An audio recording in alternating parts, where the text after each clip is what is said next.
귀한 찬양 하나님께 영광 돌립니다. 하나님의 말씀 사무엘하 12장 13절입니다.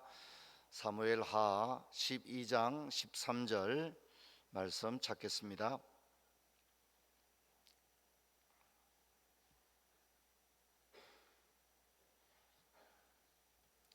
같이 읽겠습니다. 다윗이 나단에게 이르되 내가 여호와께 죄를 범하였노라 하매 나단이 다윗에게 말하되 여호와께서 당신의 죄를 사하셨나니 당신이 죽지 아니하려니와. 아멘. 그럼 인사합시다. 반갑습니다. 잘 주무셨죠? 어제는 스테반 집사회가 주관되어서 3.1절 대회, 날씨도 춥고 바람도 많이 불었지만 아주 좋은 시간을 가졌습니다. 또 어제 저녁에는 스테반 집사의 헌신 예배, 우리 성도님들 많이 올라오셔서 함께 영광 돌게 된 걸 감사합니다. 오늘은 우리 교회가 교회 대청소가 있습니다. 봄맞이 교회 청소뿐만 아니라 우리 지역에 또 강변에 쓰레기 줍는 마을 청소도 좀 할 수 있으면 진행하려고 합니다. 오전 10시에 진행이 되는데 날씨가 좀 쌀쌀합니다. 그래서 여러분들께서 좀 옷 두텁게 입으시고 집에서 청소 도구 뭐 걸레 같은 거, 이런 거, 수건 이런 거 좀 가져오시고 또 마스크 하고 오셔서 함께 교회 이모저모 깨끗하게, 평소에 이제 좀 세심하게 청소하지 못했던 부분까지 함께 청소할 수 있도록 마음을 모아주기 바랍니다. 40일 특세는 이제 주일에도 계속 진행이 되고요.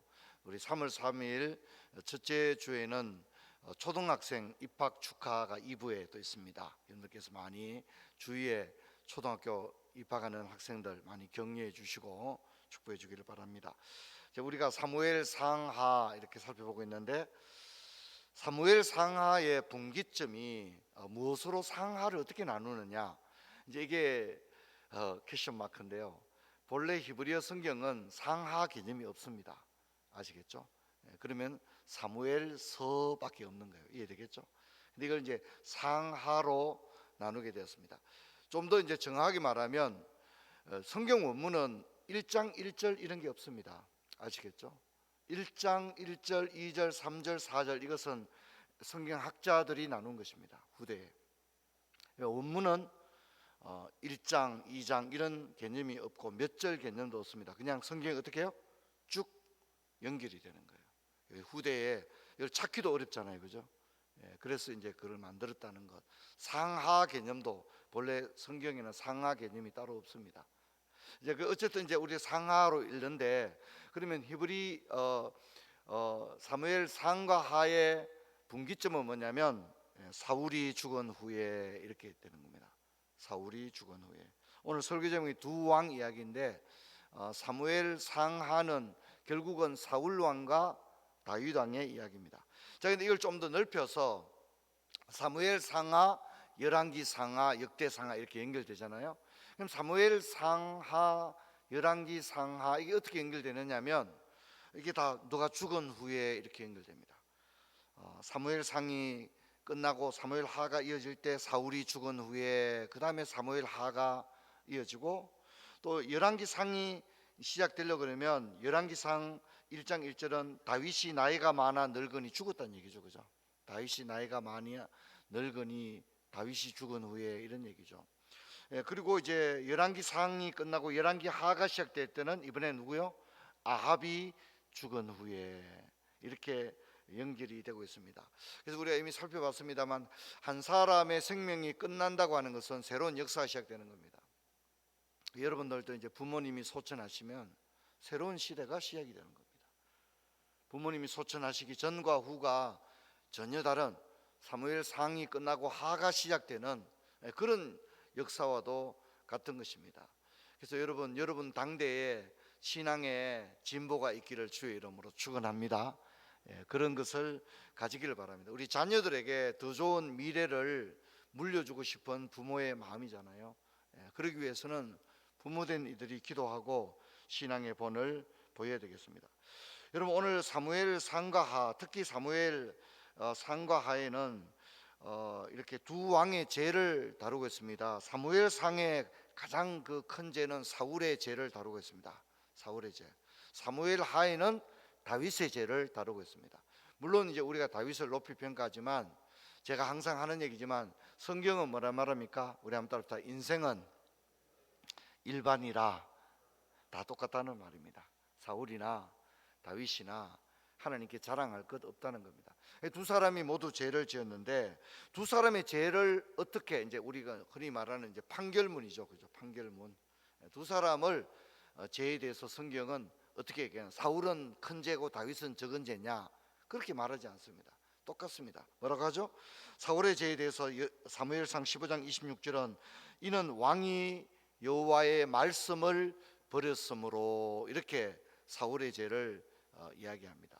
자, 그렇다면 다윗의 죄를 성경은 뭐라고 말합니까? 사무엘하 12장 9절을 보면 내가 여호와의 말씀을 업신여기고 이렇게 얘기합니다. 예, 여러분 그래서 죄가 뭡니까? 죄라고 하는 것은 하나님의 말씀에 실수로 죄 지었다 이게 아닙니다. 그건 무지이겠죠, 그죠? 무지. 근데 여러분 어떤 형태로 죄를 짓든지 간에 죄는 한번 다릅시다. 하나님에 대하여 대항하는 것, 하나님과 싸워보자는 얘기입니다.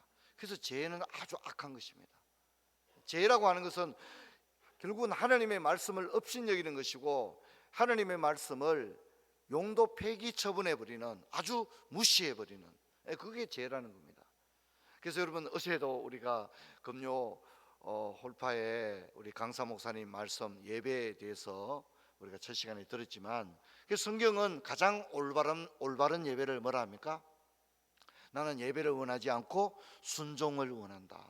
순종이야. 그러니까 하나님께 드려지는 진정한 예배의 모습은 나 오늘 2부 예배 갔다 왔다. 너 교회 갔다 왔나? 교회 갔다 왔어요. 그게 예배 아닙니다. 왔다 갔다고 한다고 예배가 되는 게 아닙니다. 이제 프로야구 시즌이 시작되는데 저도 야구 즐겨 봅니다. 근데 이제 이제 선발 선수 명단에 이름이 안 올라가면 벤치에 앉아 구경할 수밖에 없죠, 그죠? 그래서 벤치에 대기에 앉아 있는 선수를 뭐냐면 이렇게 벤치 워머 이렇게 얘기합니다. 벤치 워머. 뭔 얘기입니까? 계속 벤치에 앉아 있으니까 벤치 워머라는 겁니다. 의자를 따뜻하게 데워주는 사람, 벤치 워머. 그렇게 이야기를 합니다. 여러분, 우리가 기억해야 될 것은 하나님의 말씀을 거역한다는 거 굉장히 두려운 일이라는 사실을 여러분들이 꼭 기억을 하시기를 바랍니다. 자, 그러면 두 왕이 이제 회개를 합니다. 회개도 똑같이 합니다. 근데 회개하는 모습을 보면 이게 진짜 회개가 똑같은 회개예요. 사울은 뭐라 합니까? 내가 범죄하였나이다 고백한 거죠, 그죠? 그리고 다윗이 뭡니까? 내가 여호와께 죄를 범하였노라 똑같습니다. 그래서 외형상 볼 때는 죄를 잘 회개한 것 같아요. 근데 여러분 우리가 아는 대로 사울의 회개는 하나님이 받으실 만한 회개입니까? 그렇지 못합니까? 그렇지 못합니다. 말로 하는 그 회개의 말만 볼 때는 그럴듯하다 이 말입니다. 이해되겠죠? 말만 볼 때는 진짜 회개를 제대로 한 것처럼 보여지지만 사울의 회개는 진정한 회개가 아닙니다. 그래서 우리가 사울이 사무엘상 15장 24절부터 30절에 사울의 얘기가 쭉 나오는데 사울이 사무엘에게 간청을 합니다. 뭐라고 얘기합니까? 이제라도 청하옵나니 내 백성의 장로들 앞과 이스라엘 앞에서 나를 높이사 이런 얘기합니다. 지금 사울은 뭡니까? 어떻게 하든지 지금 어려운 상황을 모면해 보려고 하는 거예요. 회개가 뭡니까? 임시 어떻게 모면해 보려고 하는 거. 내가 죄를 범하였습니다. 그러면 회개해야죠. 제대로 뉘우치고 돌이키고 그렇게 해야 되는데 속에는 그런 게 안 들어있는 거예요. 진짜 회개는 마음에 안 들어있고 진짜 사울의 마음은 뭐예요? 하나님 내가 잘못했습니다. 하나님 내가 범죄했습니다. 내가 돌이키겠습니다. 내 삶을 개선하겠습니다. 그런 건 전혀 없어요. 말만 립 서비스만 한 거죠. 사울의 진짜 마음은 뭡니까? 이제라도 청하옵나니 내 백성의 장로들 앞과 이스라엘 백성 앞에서 나를 높여 주십시오. 그러니까 사울은 뭡니까? 우리 어제 배웠죠. 몰락을 두려워하는 거예요. 이해되겠죠? 하나님 앞에 죄를 짓고 하나님 앞에 뉘우치는 회개의 마음이 있는 게 아니라 사람들 앞에 내가 왕인데 창피당할까 봐 두려운 거예요. 사무엘에게 나 창피 안 당하게 해주세요. 백성의 장로들과 이스라엘 회중들 앞에서 그 내 명색이 왕인데 내가 창피 당하면 어떡합니까? 나를 좀 높여주세요. 내가 창피 안 당하게 해주세요. 업신여긴 안 당하게 해주세요. 내가 체면이 있지. 이런 얘기하고 있는 거예요. 이건 회개의 마음이 없는 거예요. 지금 사울의 마음속에는 자기 자신이 있지 하나님이 전혀 없어요. 내 명예, 내 이름, 내 자존심, 그걸 사무엘한테 부탁을 하고 있는 거예요. 그러니까 하나님이 중심을 아시잖아요.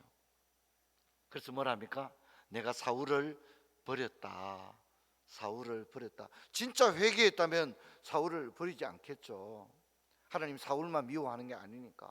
사울이 회개하지 않는 거예요. 하나님을 기만하는 거예요. 하나님을 속이는 거예요. 여러분 얼마나 두렵습니까?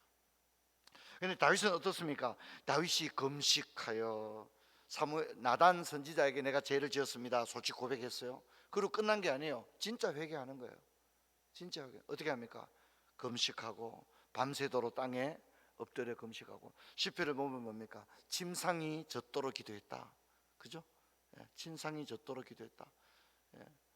두 사람이 똑같이 죄를 짓고 똑같이 회개했지만 한 사람은 살아나고 한 사람은 하나님께서 영영 버립니다. 여러분 참 이게 무서운 얘기죠.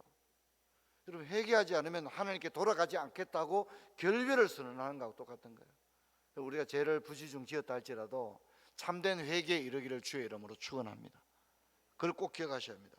여러분 누가복음 3장 8절을 보면 세례요한과 예수님이 외친 메시지는 똑같습니다. 회개하라 천국이 가까웠느니라. 그냥 끝이 아닙니다.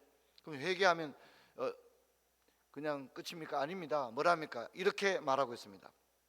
회개에 합당한 열매를 맺어라 이렇게 얘기합니다. 도끼가 나무 뿌리에 놓여 있으니 회개에 합당한 열매를 맺어라. 여러분 정말 회개했습니까? 여러분 그렇다면 회개의 열매가 있기를 주의 이름으로 축원합니다. 말은 회개했다고 그러는데 하나님 다시는 안 그러겠습니다. 하나님 나 그렇게 안 살겠습니다. 말은 그렇게 하는데 혹시 사울 왕을 따라가고 있지 않습니까? 그러면 끝나는 겁니다. 여러분 신앙생활은 우리가 물론 사람들과의 관계도 중요하지만 결정적인 것은 하나님과 나와의 관계입니다. 하나님 앞에 거짓말하지 마십시오. 하나님을 속이려고 들지 마십시오. 회개한다면 사울의 회개가 아니라 다윗의 회개에 이르기를 주의 이름으로 축원합니다. 꼭 그렇게 하시기 바랍니다. 근데 문제는 뭐냐면 우리가 영적인 긴장감이 완전히 흩어져 있습니다. 주님 오실 날이 가까웠고 시험에 들지 않도록 깨어 기도하라 그렇게 말씀했는데 영적 긴장감이 완전히 흩어져 가지고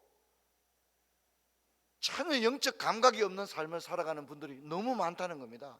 이러다가 오늘 주님 오시면 어떻게 하겠습니까?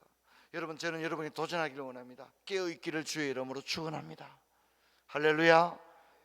깨어서 기도하는 여러분 되시길 바랍니다. 잘 믿는다. 그렇죠. 과거에 잘 믿었죠. 과거에 잘 믿었습니다. 근데 지금 내 영적 형편이 어떤지를 자기 자신을 면밀히 돌아보고 비판을 받아야 될 대상은 바로 나 자신이라는 것을 잊지 않는 그런 저와 여러분 되기를 주의 이름으로 축원합니다. 40일 특별 새벽기도 분명히 참 어렵습니다. 근데 사람이 살아가다 보면 진짜 기도해야 될 때가 분명히 있거든요. 그럴 때는 뭡니까? 작정하고 그냥 일사각오로 기도의 자리에 올라와야 할 줄로 믿습니다. 근데 그런 기도의 타이밍을 놓쳐버리면 어떡합니까? 지금 기도할 때인데 기도 안 하고 이불 덮고 자고 있는 거예요. 그럼 어떡합니까? 피곤해서. 여러분 여기 피곤한 사람 안 한 사람 아무도 없습니다. 다 피곤하지만 자기 몸을 쳐서 올라오는 거예요. 그렇지 않습니까? 여러분 어쨌든 이번 40일 특세 특별히 생애 주기에서 지금 기도해야 될 때라고 하는 것이 분명한 사람들은 여러분 하나님께 기도의 제단을 온전히 쌓아 나가시는 여러분 되시기를 주의 이름으로 축원합니다. 우리 오늘 박수 치면서 힘있게 찬양하시기